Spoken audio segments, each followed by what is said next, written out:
Welcome to the 2023 webinar on revenue statistics in Asia and the Pacific, jointly organized by the Organization for Economic Cooperation and Development, the Asian Development Bank, the Pacific Islands Tax Administrators Association, and the Pacific Community. We're delighted that you've joined us for today's virtual meeting to discuss the findings of the 2023 edition of Revenue Statistics in Asia and the Pacific. Sorry, I'm Alexander Pick, and I'm the acting head of the unit for tax data and statistical analysis at the OECD Centre for Tax Policy and Administration.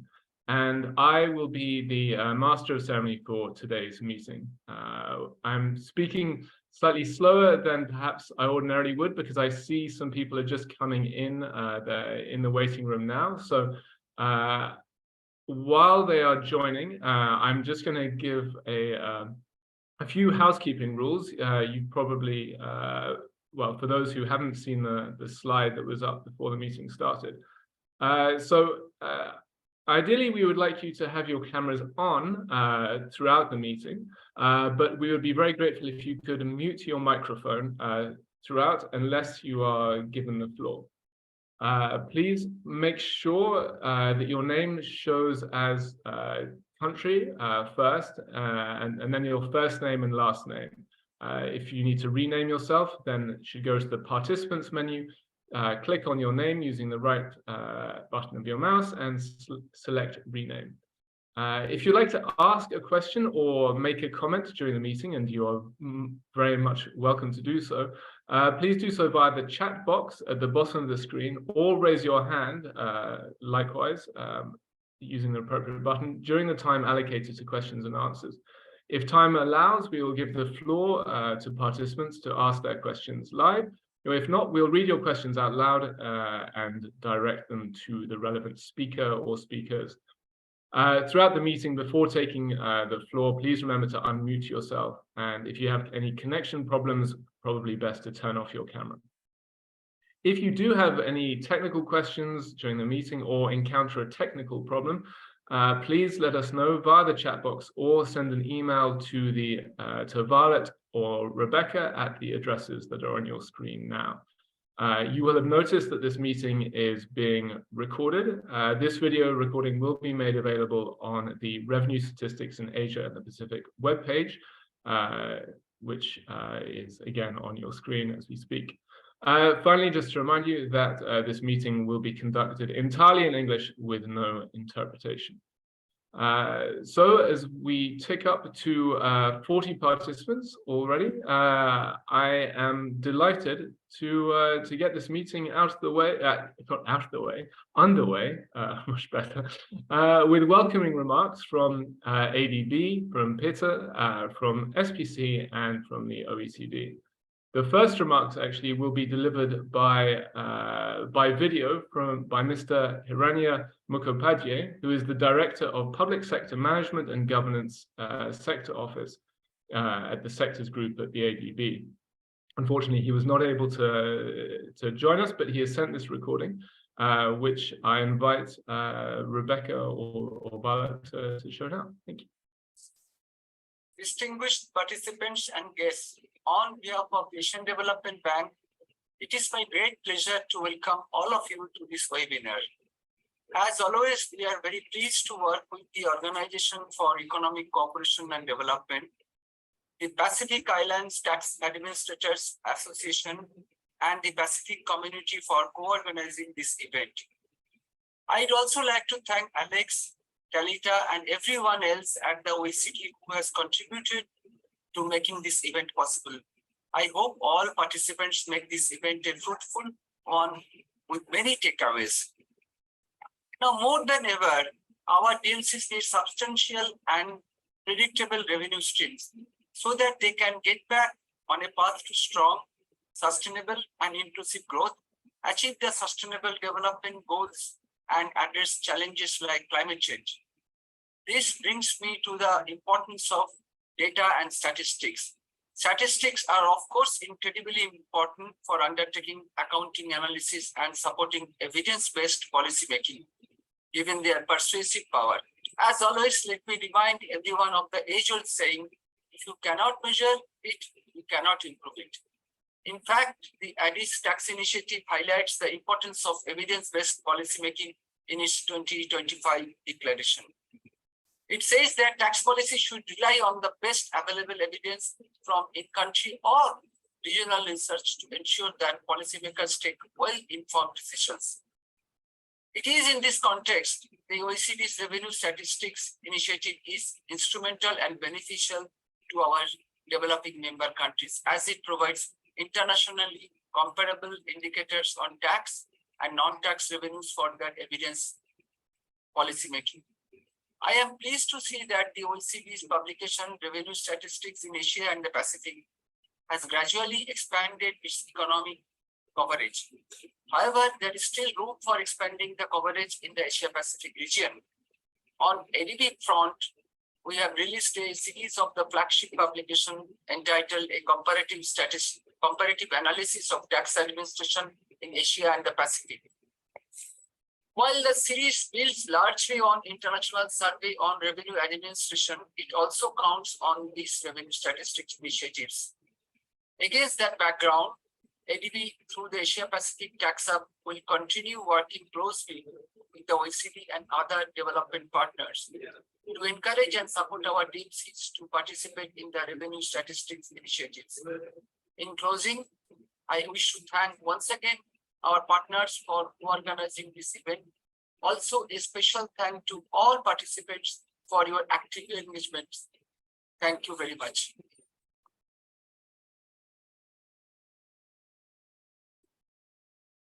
Thank you very much, Mr. Mukhopadhyay. And I'll give the floor now straight to Mr. George Mo, who is the head of the PETA Secretariat. George, over to you. Thank you, Alex. Thank you, Mr. Director from the ADB. Good afternoon, everybody. It is with great pleasure that I deliver a few welcome remarks today for the launch of a very significant document, the Revenue Stats in Asia and Pacific document, which is a vital milestone in our collective pursuit of economic progress, transparency, and sustainable development in the region, Asia and Pacific. My deepest gratitude to all the government officials, experts, and partners who have joined us here today. And a special thanks to the Revenue Stats team, Alex and your team, whose work we will hear about today, and also whose work will bring many positive benefits for our revenue administrations and our governments in many countries. Today, I guess, is a culmination of extensive efforts, but also, in my view, the embodiment of our shared vision for a prosperous and equitable future for all our countries. Document that we'll be talking about today is the result of a lot of data collection, rigorous analysis, and dedication of a lot of individuals. It serves as a comprehensive source of accurate and timely revenue statistics, shedding light on the economic landscapes of countries across Asia and the Pacific. As you know, nowadays, accurate and reliable information is paramount. And I think this document provides us with a solid foundation to build on evidence-based decision-making and policy formulation, as mentioned as well by the Director. It will empower governments and stakeholders to identify key trends, evaluate the efficiency of strategies, and forge new ones for sustainable economic growth. As the Director said, if you cannot measure it, you cannot improve it. Also, if it's not measured, it doesn't get done. And as we all know, the Pacific region, Asia Pacific region, is home to a vast variety of cultures and languages and systems. But I think it's the shared goal of prosperity and progress that unites us all. And I hope this document can help us contribute to that. It holds immense potential to drive inclusive development and address regional issues. And by examining trends, we will be able to get valuable insights into the effectiveness of revenue administrations. And through collaboration, we can address some of these issues.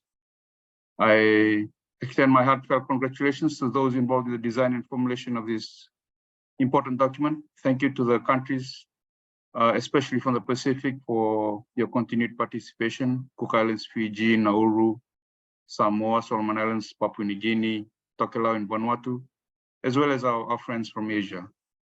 May these documents serve as a beacon of knowledge, inspiration, and collaboration for governments, policymakers, researchers, stakeholders throughout the region.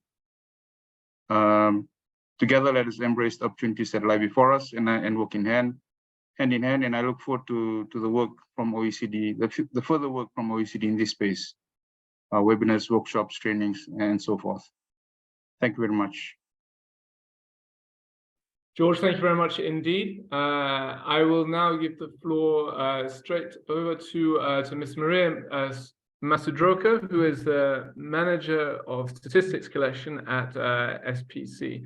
Thank you very much, Ms. Masudroka, for joining us, and the floor is yours.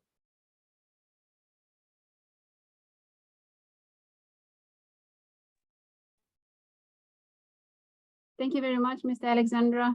I hope you can all hear me. Yes. Very clearly, thank you. Right. Pacific greetings from the Pacific community to everyone.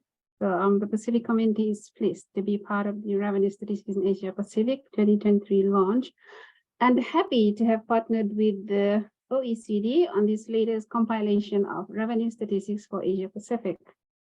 We are pleased to note the continued participation of our 8 Pacific Island countries, namely Cook Islands, Fiji, Nauru, Papua New Guinea, Samoa, Solomon Islands, Tokelau, and Vanuatu.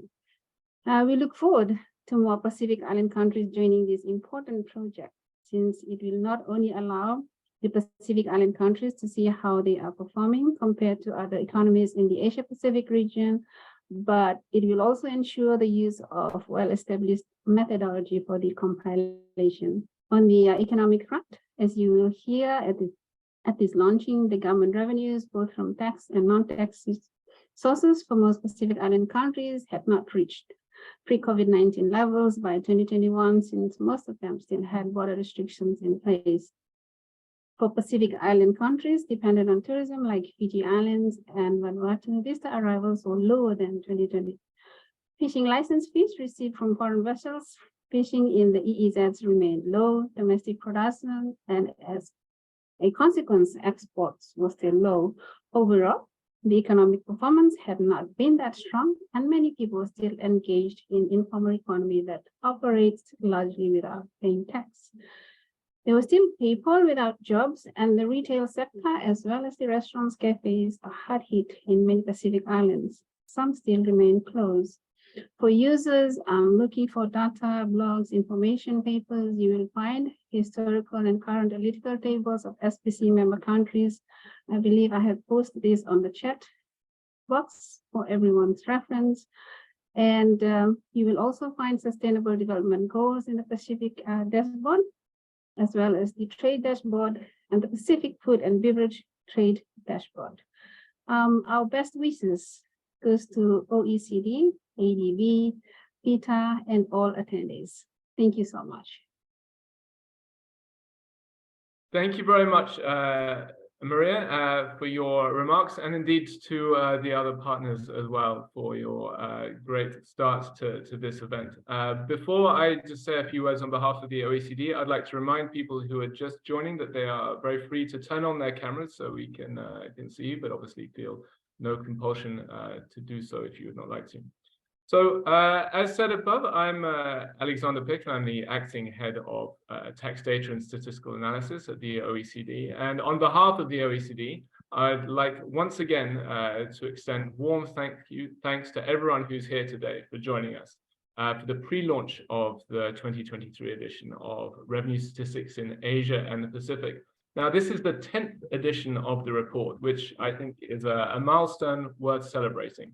It would not have been possible without the support of our partners in the ADB, PETA, and SPC, from whom we've just heard.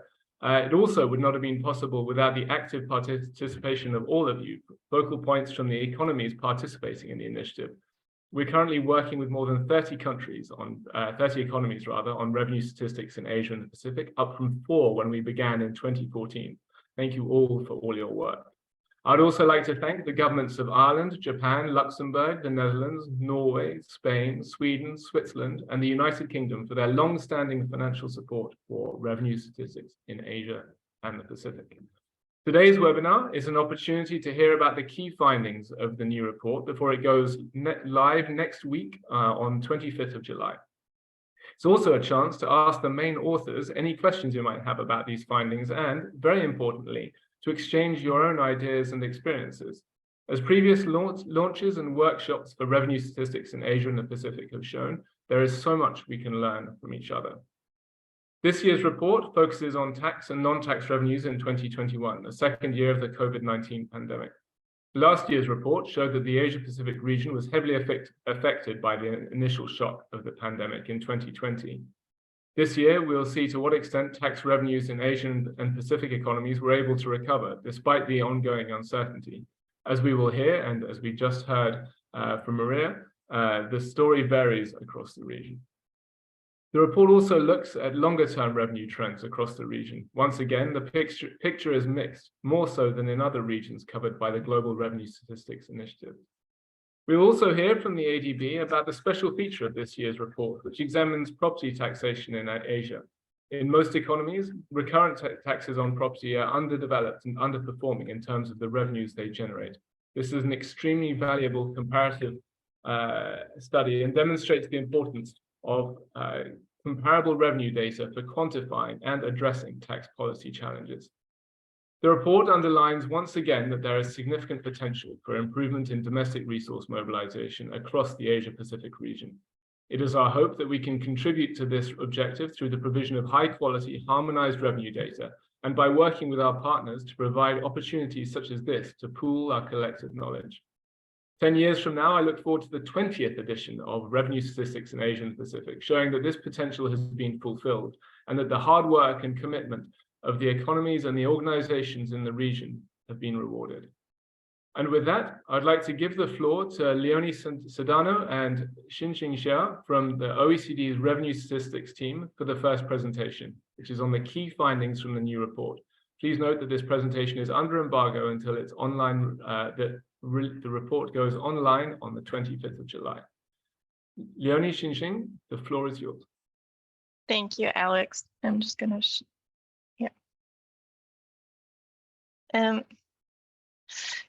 good, thanks, Xinxing.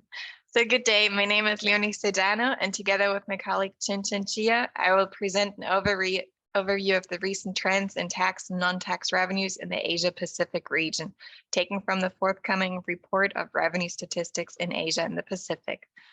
Revenue Statistics in Asia and the Pacific is a joint annual publication by the OECD Centre for Tax Policy and Administration and the OECD Development Centre, produced in collaboration with the ADB, PETA, and the Pacific community. We're grateful for the financial support received from the governments of Ireland, Japan, Luxembourg, the Netherlands, Norway, Spain, Sweden, Switzerland, and the United Kingdom. Please note that this presentation and its contents are on an embargo until July 25th, so next Tuesday, when the publication is officially launched. Next slide, please. Revenue Statistics in Asia and the Pacific presents internationally comparable, harmonized, and detailed data on public revenues for Asian and Pacific economies. These data are a key input for tax policy reform and are an important starting point for the analysis of tax systems performance in mobilizing domestic revenues, the general level of tax revenue in the economy, and sources of these revenues. The 2023 edition features 30 economies, and we are pleased to have Armenia and Georgia joining for the first time. This year's edition features data for up to 2021. Thus, it shows the impact of the second year of the COVID-19 pandemic on domestic revenues. It includes an Asia-Pacific average, which then allows comparison with the averages of other regions, such as the OECD, Africa, and Latin America, and the Caribbean. The new report also contains a special feature written by the ADB on the potential of property taxation in Asia. This will be discussed in the next presentation by Yuhu Miroda after this one. Next slide, please. Revenue Statistics in Asia and the Pacific is part of the Global Revenue Statistics Initiative, which covers over 120 economies around the globe. The initiative produces 4 regional publications throughout the year, in partnership with participating countries and regional partners. These regional data sets inform a global database, which is also updated throughout the year. The initiative also organizes regular regional technical workshops and online seminars, bringing together representatives from participating countries to exchange on tax policy and revenue trends, as well as on the production and use of high-quality revenue data. Next slide, please. Well, now let's turn to the findings of the 2023 edition of Revenue Statistics in Asia and the Pacific. The report shows that there was an uneven recovery in tax revenues across the Asia-Pacific region in 2021. Tax to GDP ratio increased in 19 of the 27 economies for which data are available between 2020 and 2021. However, only 11 of those reported a recovery to the 2019 pre-pandemic level. The average tax to GDP ratio in Asia Pacific rose by 0.2 percentage points in 2021 to 19.8%, having fallen by 0.9 percentage points in 2020. At the same time, the OECD average rose by 0.6 percentage points, and the Latin America and the Caribbean average rose by 0.8 percentage points between 2020 and 2021. In economies where the tax to GDP ratio rose, tax revenues were boosted by a range of factors, including the rebound in international trade, higher commodity prices, and a reopening of the to tourism in some economies. However, in economies where the tax to GDP ratio declined, the COVID-19 pandemic continued to weigh on tax revenues, notably through its impact on international tourism in the Pacific Islands. Generally, tax to GDP ratios and tax structures varied across the region, as we'll discuss in the next slides. Next slide, please. As you can see, tax to GDP ratios range from 9.7% in Laos PDR to 36.6% in Nauru in 2021. 13 economies had a tax to GDP ratio above the Asia Pacific average of 19.8%. And only Nauru had a tax to GDP ratio above the OECD average of 34.1% in 2021. Next slide, please. Between 2020 and 2021, tax to GDP ratios increased in 19 up to 27 economies, as I already mentioned, having declined in 2021, having declined in 21 economies in 2020. 9 economies had increases larger or equal than 1 percentage point, as we can see here on the graph. China, the Cook Islands, Laos, Kazakhstan, Japan, Bhutan, Korea, Kyrgyzstan, and Mongolia. On the other hand, 5 economies had a decrease larger than 1%. The Maldives, Fiji, Cambodia, Vanuatu, and Nauru.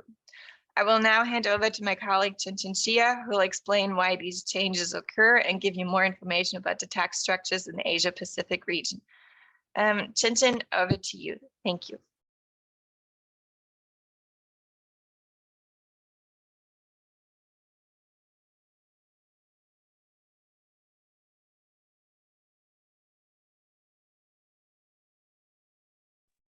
Xin, your audio is not working, I think.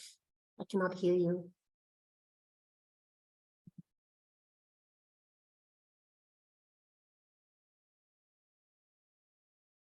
Is it okay? Now, yes. Okay, thank you very much. Sorry for the technical issue. All right, thank you, Leonie. I'm Jingjing Xia from the OECD Development Centre. Good afternoon, everyone. In the previous slides, Leonie discussed changes in tax levels across the Asia-Pacific region between 2020 and 2021. This slide, as you can see from the screen, demonstrates which tax categories were driving the increases and which were fueling the declines across the region in 2021. The graph shows net changes in tax to GDP ratios between 2020 and 2021 by main tax type. For the Asia-Pacific region on average, the 0.2 percentage point rise in tax to GDP ratio in 2021 was driven primarily by increases in revenues from value-added taxes and social security contributions, with the former contributing 0.3 percentage point and the latter 0.1 percentage point to the increase. These increases, however, were offset by revenue decreases in taxes on income by 0.2 percentage point and in non-VAT taxes on goods and services by 0.1 percentage point respectively.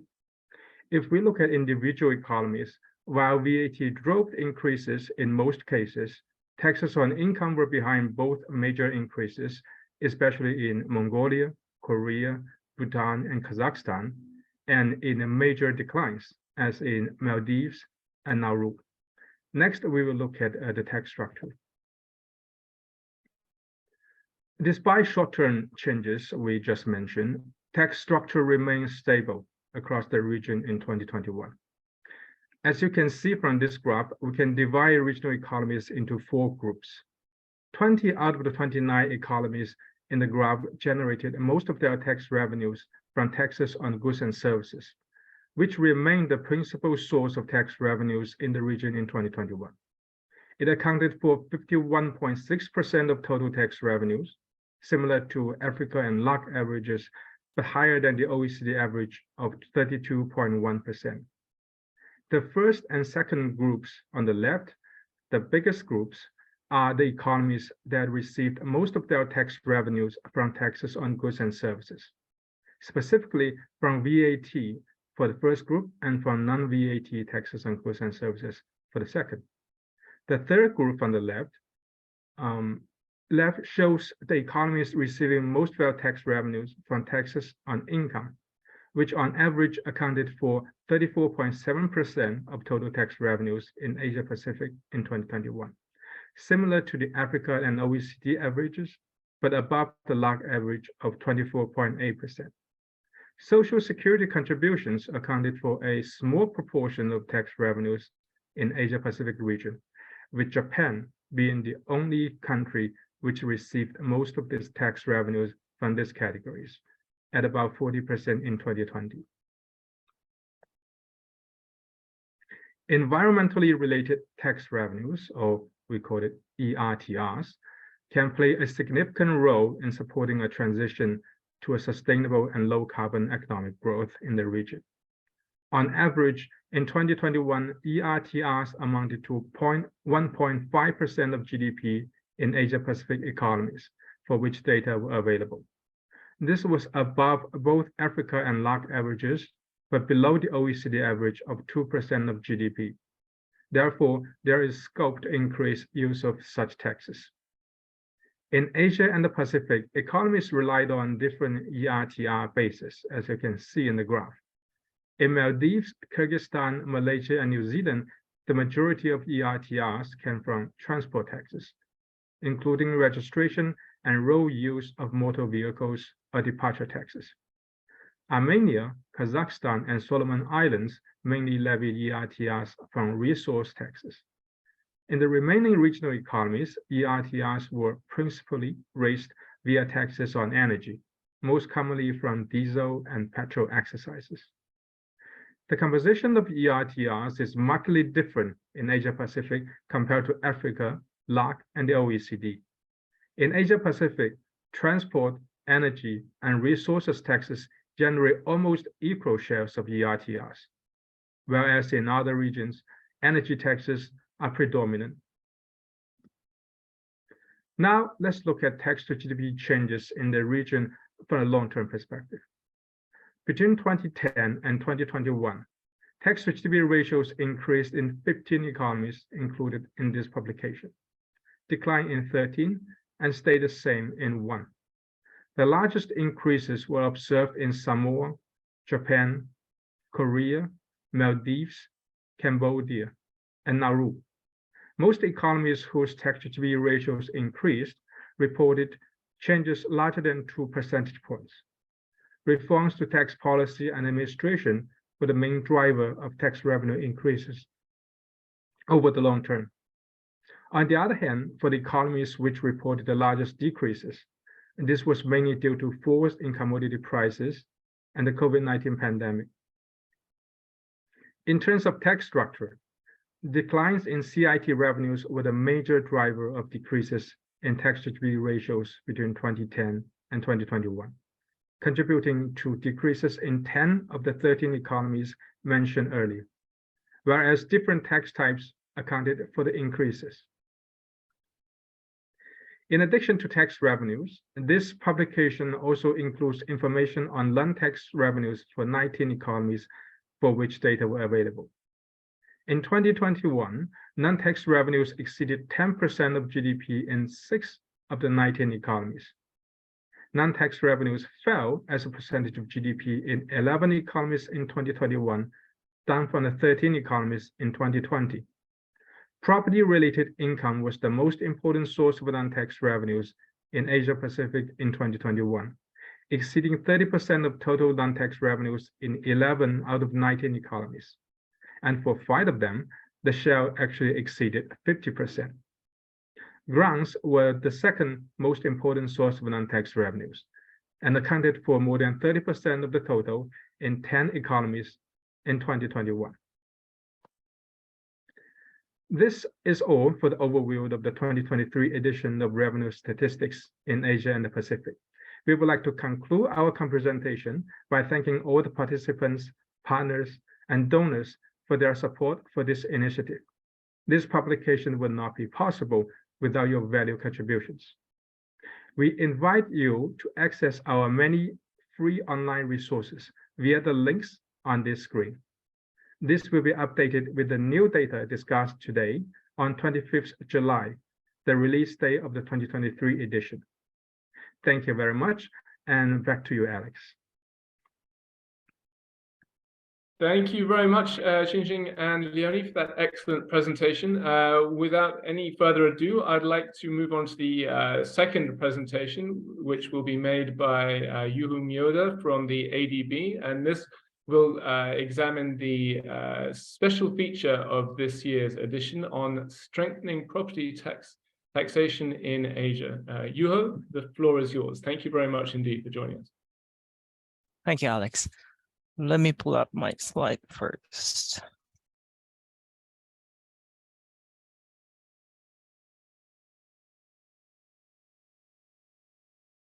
You see my slides already? Perfectly, thank you.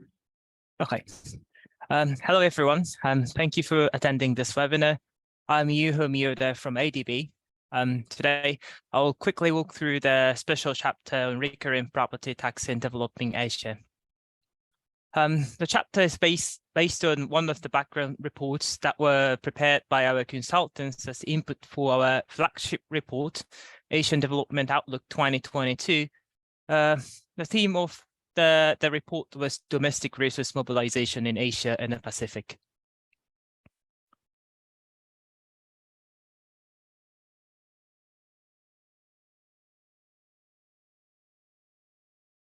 So the key questions covered by the chapter are those 3 shown in the slides.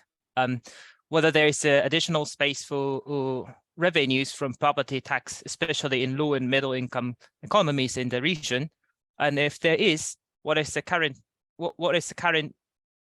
challenge that hinder in fully exploiting the revenue potential, and how policymakers can address the challenges. First, we look at the current revenue size from the property tax in the region. For many of the region's low and middle income economies, the ratio of recurring property taxes to GDP is quite low compared to the OECD average. The average ratio for the 20 economies is only 0.39% in 2020, and that number remained at the same level since 2014. The average for all tax revenues in Asian economies is about 15% of GDP, so the revenues from recurrent property taxes are not a major contributor as so far. However, it is noteworthy that for high-income economies such as Japan, Korea, and Singapore in the region, the ratio is more than 3 times higher. It's averaged at 1.36%. If low and middle income economies in the region can match up their revenues with the ones in high income economies, they can raise the additional revenues equivalent to 1% of GDP. Why are the property tax revenues in low and middle income economies in the region so low? As with other added value taxes, the tax base, rate, and exemptions mostly determine the expected revenue from recurrent property tax. Among these, differences in the size of tax base may contribute significantly to differences in the tax revenues, because there is wide variation among economies as to whether to tax only the land or the building or both. All of the high income economies we included in the earlier table tax both land and buildings, but Singapore, while Singapore taxed their total value combined, Japan and Korea taxed them separately. Also, the valuation of taxable items is important for property taxation because the fair value of the real estate is not always directly observable.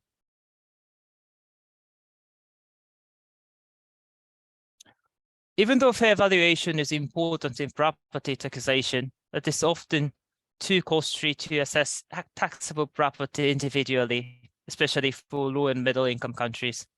Individual variation of tax property increases the administrative costs required, and as a result, makes it difficult to conduct reassessments on a regular basis. In part responding to the criticism, some economies have adopted a bunding system for variation. The bunding system assigns properties to broad categories rather than evaluating each property. However, as all properties within the same band pay the same tax, it is likely to exhibit some regressivity among the properties within the same band. Regardless of the administrative capacity to conduct a revaluation, there are some situations where the market price-based approach would not be preferable, especially in developing economies. The most obvious cases that there is no liquid market that provides sufficient trade prices data to identify the fair price of the individual property. Other cases, such as incomplete registration of title transfers and low reliability of the registered transfer prices, can also be the reason why tax authorities may opt for non-market price-based approach. The most common non-market price methodology is to base valuations on size. Other non-market price-based approaches adopted in the region include balance sheet valuation, area-based with adjustment factors. Aside from the complexity in tax-based evaluation framework, weak administrative capacity and the inefficient exemptions are considerable challenges for many economies in Asia. Various estimates place collection rates in the range of 30% to 60% in the region. The examples of issues caused by the lack of administrative capacity are inefficient billing systems, poor record keeping, and lack of follow-up on overdue accounts. Insufficient capacity often leads to non-compliance with legally prescribed valuation cycles. Outdated property variation keeps the assessed value much lower to the market price. One estimate shows that the ratio of the assessed value to the market price is the range of 30% to 50% in low-income economies. At the same time, tax bases have been narrowed by exemptions and preferable tax treatments. In Thailand, for example, has initial exemption of 50 million baht for residential property, meaning that few residential properties are within a tax net. Political economy and institutional settings also often discourage the efforts to strengthen property taxation. In some economies, large-scale intergovernmental transfers have disincentivized the use of local property taxation. Finally, how can policymakers can address the challenges? Raising rate without fixing the issue of narrow tax bases would likely worsen the distortion and compromise support to the property tax. So the government should prioritize expanding the tax base. First, government should ensure all the liable properties are properly registered in the cadastre. Second, the introduction of market value-based assessment will likely expand the tax base in many economies, even though the transition may require extra administrative capacity. For lower income countries with limited capacity, a simplified value-based banded system, objective assessment adjustments, or value zones remains to be an alternative for a certain period. All exemptions and other preferable tax treatment should be regularly reviewed.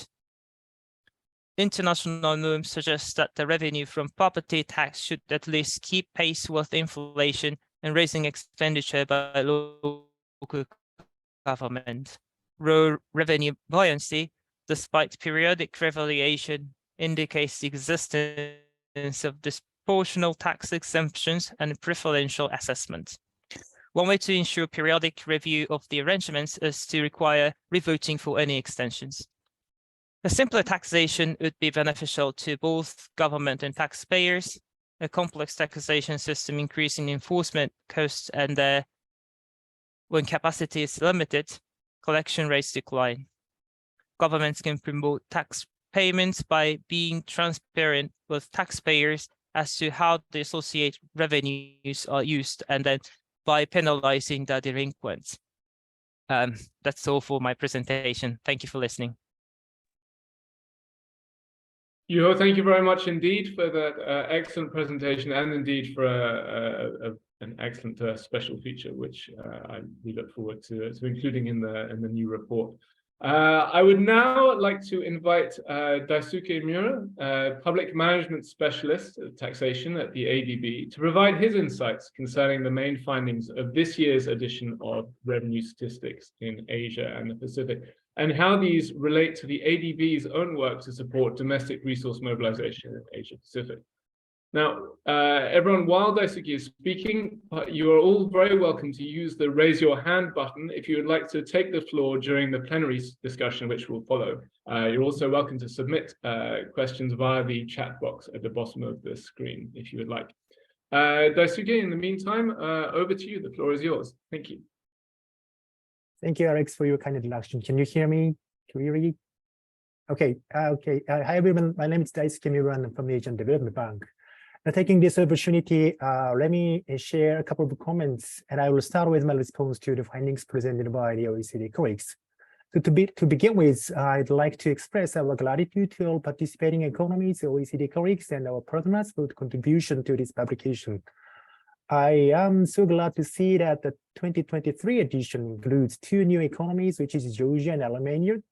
And as Hilario mentioned earlier in his opening remarks, ADB has engaged with the OECD and our partner to encourage our development member countries to participate in this initiative. So we are delighted to welcome the 2 countries.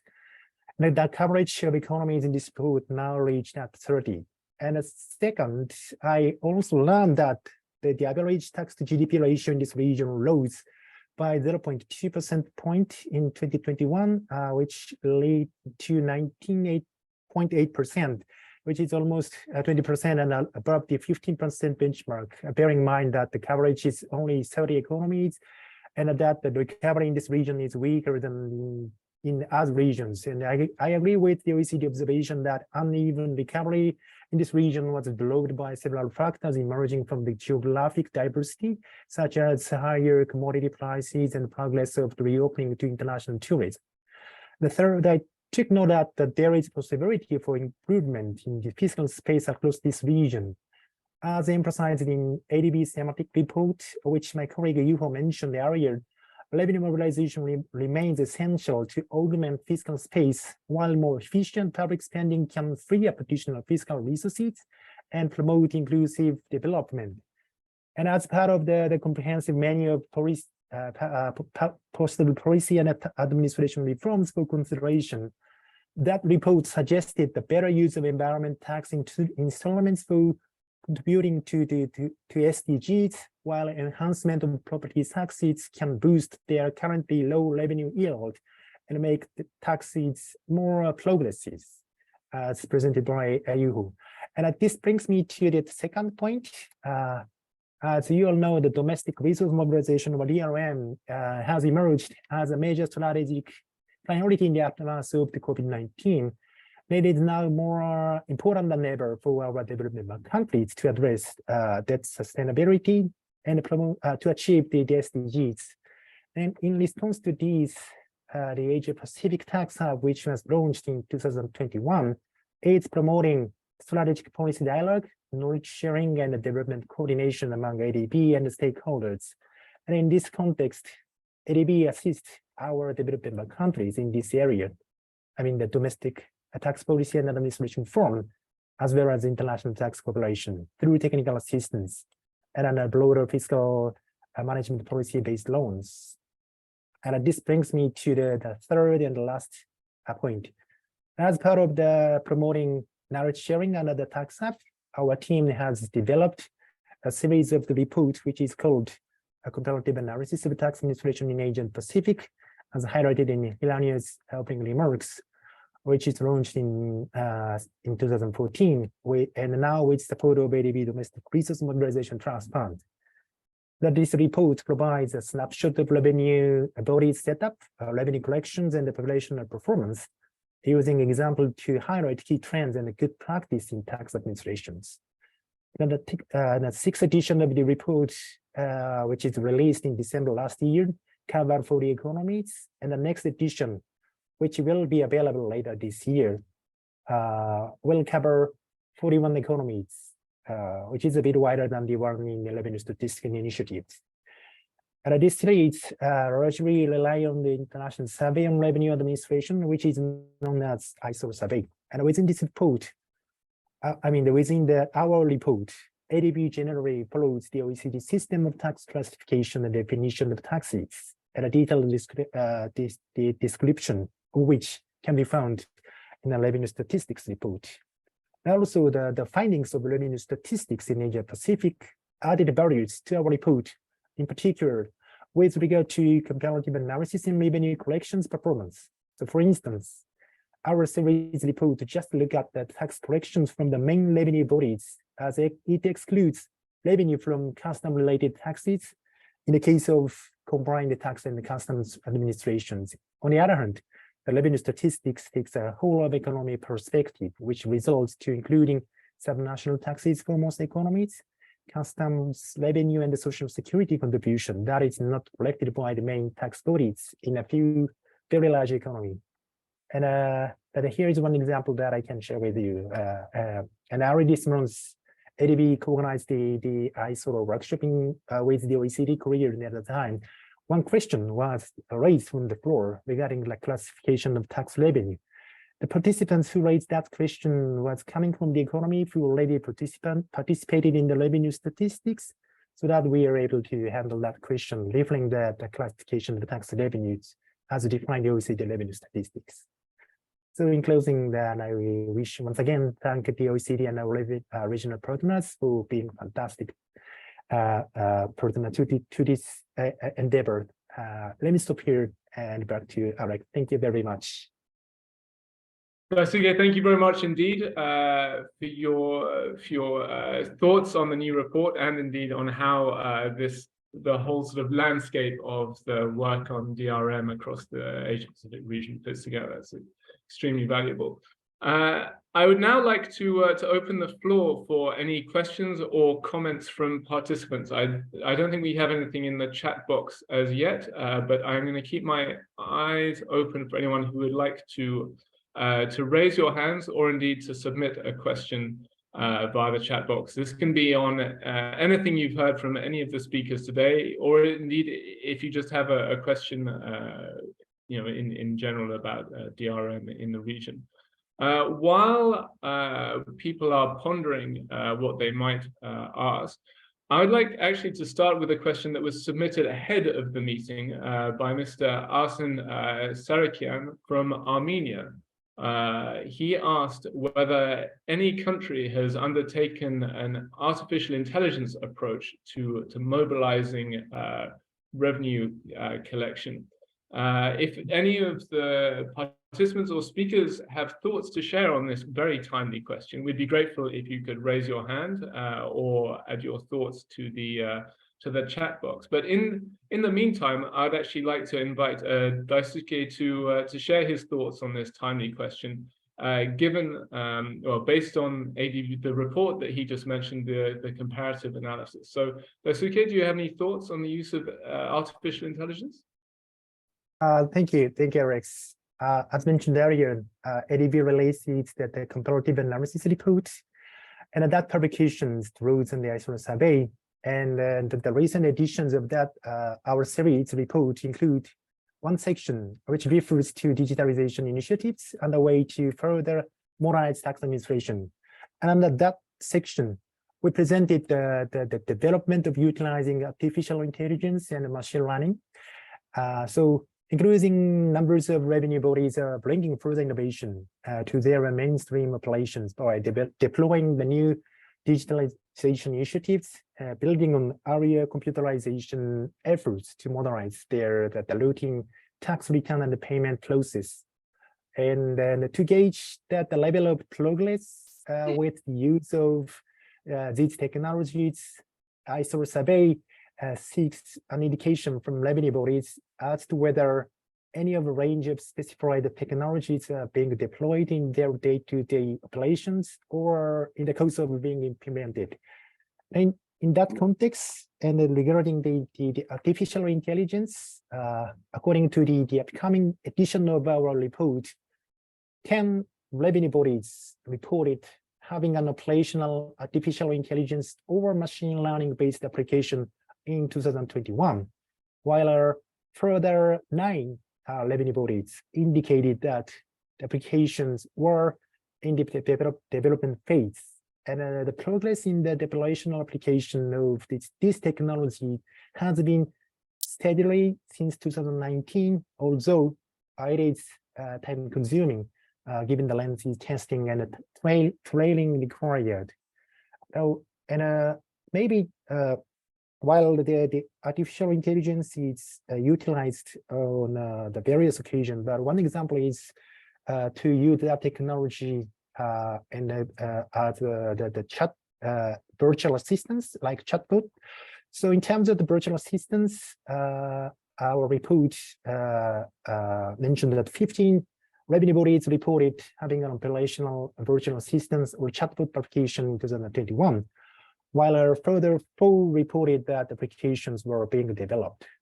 And for more details, please refer to our the 6th edition of please refer to the 6th edition of our report, and you can also look at the new edition which will be released around this year. But we already circulated draft of that edition to all focal points of the participating economies. Let me stop here. Thank you. Thank you very much, Daisuke. And well, that was a fascinating response. And clearly, this is an area that's moving very fast in tax administration, as in many other areas. So thank you very much for that excellent question as well. And Arsene, thank you for joining us today. I don't see any other questions, so I'm going to abuse my my status as a Master of Ceremonies to ask a question of my OECD colleagues, actually based on their first presentation. It's around the tax structure that they showed. I noticed that Asia and the Pacific is the only region where, when you look at taxes on goods and services, VAT doesn't account for a majority. Actually, in Asia and Pacific, other taxes on goods and services are, on average, more important than VAT across the region. I was just wondering if Xinqing or Leonie, you could explain why that might be the case.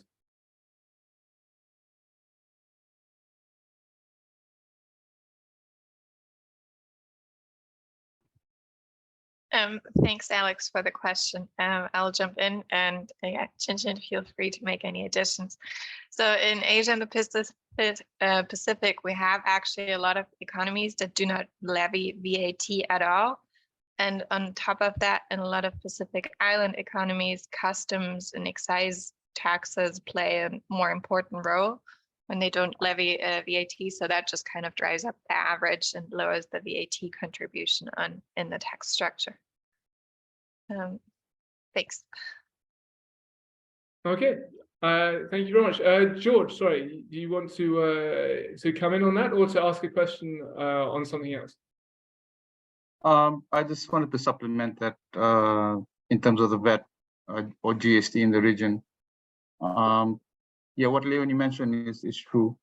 I'm just hopeful that that could change in the next few years, because in 2022, 2 countries in the Pacific have started to levy or started to implement a VAT GST system. So I'm just I guess trying to forecast a little bit here that that percentage could improve in the coming years. Thank you. Okay, thank you very much, George. That's extremely interesting. We will keep an eye on that for next year's edition in that case. So that's one to watch. Are there any other questions? I just have one more actually question for clarity. I noticed that the Asia Pacific average for 2021 is must have been below the average in 2019, because the size of the recovery did not match the size of the fall in 2020. I was just wondering if my OECD colleagues, in how many economies the tax to GDP ratio has recovered to its pre-pandemic level out of the ones covered in this report? Thanks, Alex, for the question. And so in 11 economies, the tax to GDP ratio has recovered to the 2019 or to the pre-COVID level, whereas in 18, it's still below the pre-pandemic level. Okay, thank you very much for clarifying. That clearly attests to the not only has this been an uneven recovery, but to a certain extent a partial recovery of tax revenues across the region in 2021.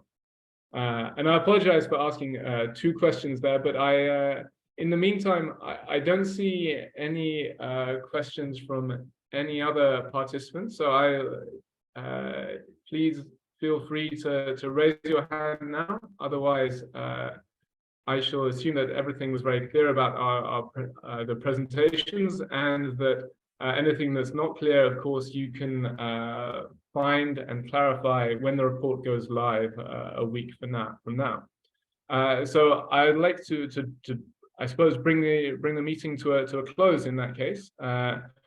Alex, sorry, there's a question coming from Cambodia. Just came via direct. No, sorry, because it came via direct message to me. So may I read it, if that's okay?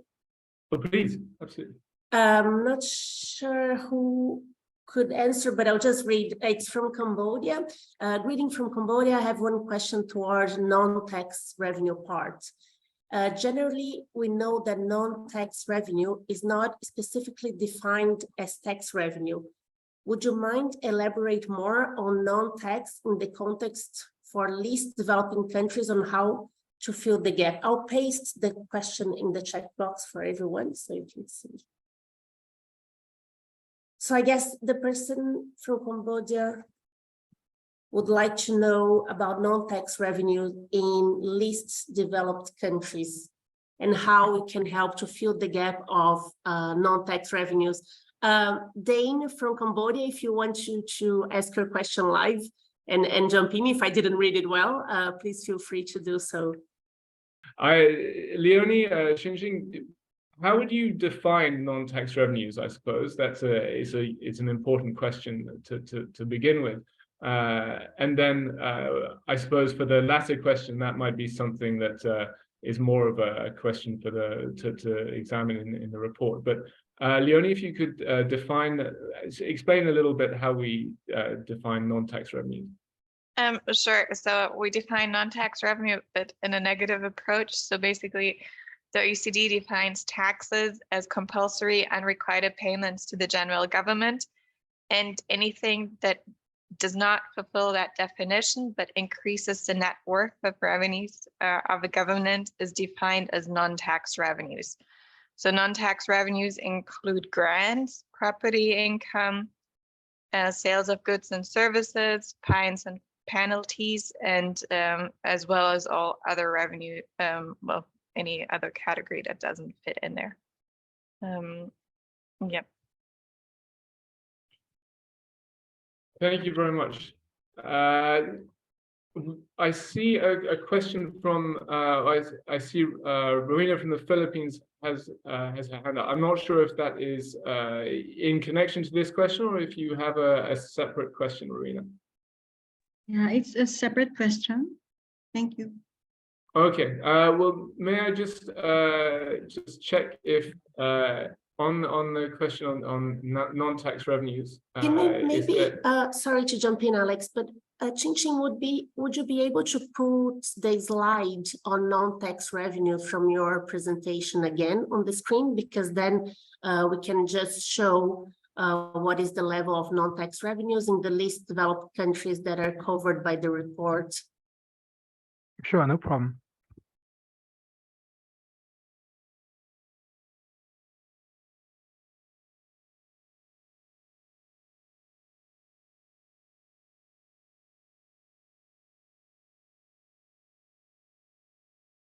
So if you can just go back, yes, non-tax revenues.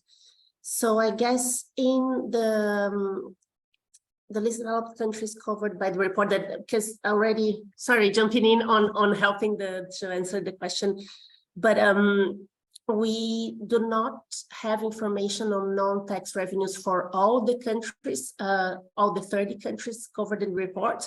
So the least developed countries for which we have information on non-tax revenues, I guess, are just reading from left to right, are Cambodia, who asked the question. Then Laos, yeah, Cambodia, Laos, just trying to identify them.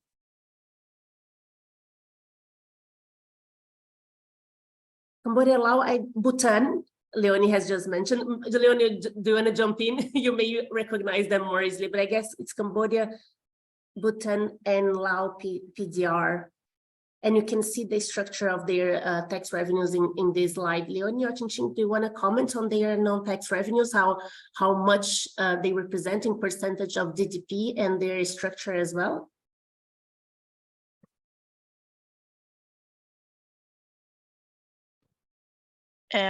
Sure. I just need to find the graph with non-tax revenues.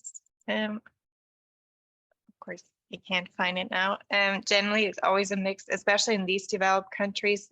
Grants play an important role in non-tax revenues, but we also have some goods and services. And sorry. Yeah, so grants do play an important role, but then also some revenues from rents and royalties, as well as sales of goods and services usually play also a fairly big contribution, but it really depends on the country. So in general, non-tax revenues vary across, but they also vary from year to year across the country. In terms of sources, what we've seen in a grant revenue, for instance, is very volatile. During the COVID-19 pandemic, a lot of countries received more grant support than in other years. So there is a huge volatility that. Chin, do you want to jump in on that?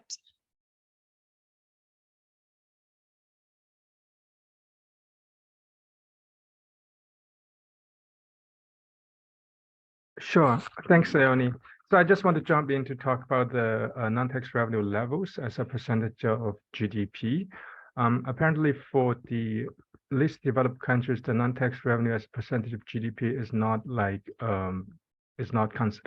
consistent. For example, in Bhutan, the non-tax revenue accounts for 19.3% of GDP, but in Cambodia, it was only 3.6% of GDP in 2021. And then in Lao PDI, it was 5.4% of GDP. So it's not like least developed countries tend to have lower non-tax revenues.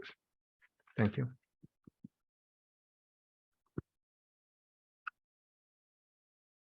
If we haven't answered it adequately or in the way that you were thinking, please feel free to send us an email after the event, and we would be happy to take this up offline. Now, if I could return it to the Philippines and to Rina Santa Clara. Rina, you have a question for us. Yes, good afternoon. Actually, it's not a question. It's just a comment. In the case of the Philippines, the possible reasons for the low tax to GDP ratio for 2021 compared with the pre-pandemic level in 2019 are the following. First, we reduced tax rates for some taxes during the pandemic. And the rates reverted back only last July 1, this year. So we reduced the rates to help people cope up with the pandemic.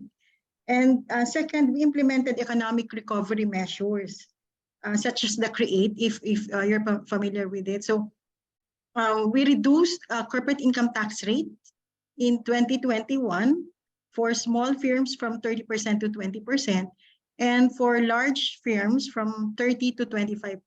So those are the possible reasons in our case why our tax to GDP ratio for 2021 is lower and have not recovered of the pre-pandemic levels. Thank you.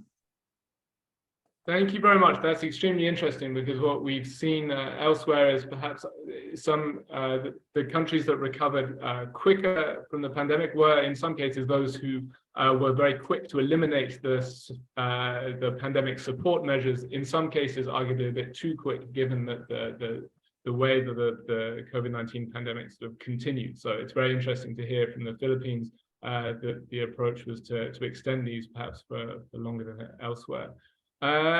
Richard from the ADB, Richard Highfield, may we please, you have a question or a comment? Feel free to address the crowd. Thank you very much, Alex. Look, I just have a comment on the earlier point about non-tax revenue. A relevant and specific category of income that wasn't mentioned by Leonie in her comments was income from natural resources, mining, oil, gas. There are a number of economies in Asia in particular, such as Kazakhstan, Nauru, Mongolia, Laos, that have quite a significant revenue stream from those sources. So not only are they substantial in these countries, but they're also subject to a degree of volatility over time due to changes in commodity prices. So that's a unique source of revenue for a selected number of economies in the Asia and Pacific region. But as you'll see from the data, and I think on the graphs that your colleagues have presented, they probably show up in some of the bright green shaded category of incomes, which might be described as royalties. But if you look deeper and dig deeper in these countries, you'll see that a lot of it is from mining, oil and gas. That's all. Thank you very much, Richard. That's extremely helpful and indeed very much very relevant to this discussion. I also, there's a question on from Thailand on environmentally related taxes, and I'll just read the question. I think I can answer it myself. It's a question asking to know more about environmentally related taxes. So how could these be defined, and how they are and how other countries can learn from these experiences. So I can at least answer the first part of this to say that an environmentally related tax is a tax whose base is a physical unit or a proxy of a physical unit of something that has a proven specific harmful impact on the environment, regardless of whether the tax is intended to change behaviors or is levied for another purpose. and this definition is relevant, is used for the OECD PINE database. So that's Policy Instruments for the Environment database, which I think we will paste into the chat box, and we would encourage you to look at. Just to come back to Richard's point, natural resource revenues are, of course, covered in non-tax, but they also appear in tax revenues in the report in the form of corporate income taxes as well. So you'll pick up some of the impact of the commodity upswing in 2021 in CIT revenues, and especially if we look at Central Asia, countries such as Kazakhstan and Kyrgyzstan and Mongolia performed strongly in that year, partly on the basis of the recovery in commodity prices. In terms of to the extent to which they can be environmentally related taxes can be expanded, I think this is a very big question that the OECD is working very hard on at the moment. I invite you to go onto the OECD website and to find to look at some of the reports around the taxation of energy use, for example. But I don't know if anyone from the team has anything to say on that specific point, or indeed if there's anyone who's present online at the moment who has some experiences in scaling up environmentally related tax revenues. Is there anyone who would like to raise their hand? Did I see Daisuke briefly? Yeah, thank you, Alex. Actually, in response to the question from Thailand regarding environment taxation, my colleagues has been developing the toolkit for the carbon pricing, and it is supposed to be released sooner or later. And let me double check after this workshop, but I think that ADB will release the new toolkit for the carbon pricing and fossil fuel subsidy rationalization, something like that. So I believe that toolkit is informative and useful to colleagues from Thailand. That's all for me. Thank you. Thank you very much, Daisuke. That's extremely helpful to know. Thank you. We will paste. Sorry. There's another question from Peter, which is whether countries will be able to access detailed data sets which form the basis of the reports. They can make comparisons with the Asia Pacific region. And let me hand over to Leonie to explain that one. Yes, on the OECD database, we'll have the country-specific data sets as well as the comparative data set, which I think Talita just posted the links. So currently these data sets are not updated yet because the new edition has not been launched, but as of next Tuesday, you'll be able to access all the tools and all the data sources on OECD.stat. So yeah, countries can download the data for free through these links. Thanks. Thank you very much, Leonie. And thank you very much for these excellent questions. It's always great to hear from you.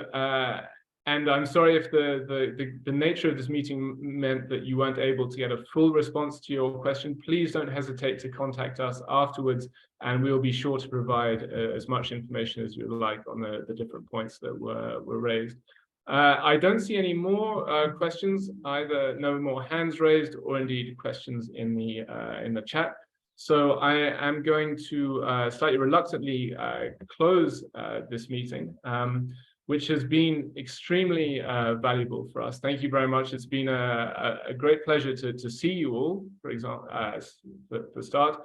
It has also been a pleasure to hear from the different speakers, including from our partners, the ADB, PETA, and SBC. Thank you very much for your inputs.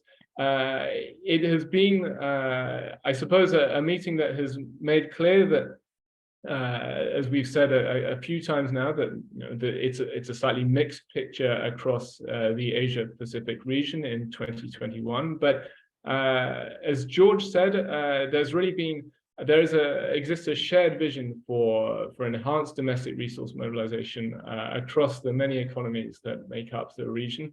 And this shared vision, I think, is shared by the economies and indeed the regional organizations. And I was struck by the complementarity of the work that's being done across the different organizations, across PITA, SPC, and the ADB, and of course with revenue statistics as well. And it's a great pleasure for us to know that we are contributing in some way to filling a need in the region. And as Daisuke says, we are keen to, with ADB support, to keep expanding the initiative so that we have more economies involved. We can increase not only the comparability of revenue data across the region, but also bring more people to events such as this one, where we can hear from their experiences. I was also struck by George's comment, as well from everyone, that if it can't be measured, it can't be improved, and if it can't be measured, then it doesn't get done. And clearly there is a lot to do in terms of promoting the recovery of public finances in the wake of the COVID-19 pandemic, especially, as Daisuke mentioned, with these elevated debt levels and the problems these are causing across the region. So clearly there is a lot that needs to be done, and we look forward very much to working with all of the partners and economies involved in the initiative over the next 12 months, and indeed far beyond on these major issues. Just to remind you that the report itself, on which today's webinar was based, will be launched a week today on the 25th of July, and will be available free of charge at the links that you have just seen. And I would like to close by thanking everyone once again for being here, for all our partners and for their continued support, and in particular to our speakers today, who have provided some wonderful insights, and that's Leonie, Xinjing, of course, and Yuho and Daisuke. I'd also like to say a huge thank you on the OECD side to Rebecca and Violet for making sure the webinar ran so smoothly, and to Talita for making this whole event happen. Once again, a triumph of hard work and imagination and organization from you, Talita. So thank you very much. It's a great pleasure to see you and to have these kind of events with you. We look forward to many such in the future. And with that, I would just simply like to say that we, from everyone in Paris, would like to wish you a very nice afternoon or evening, or a day, depending on which corner of the world you are based. And we look forward to being in touch with you again soon. So thank you very much, and keep well.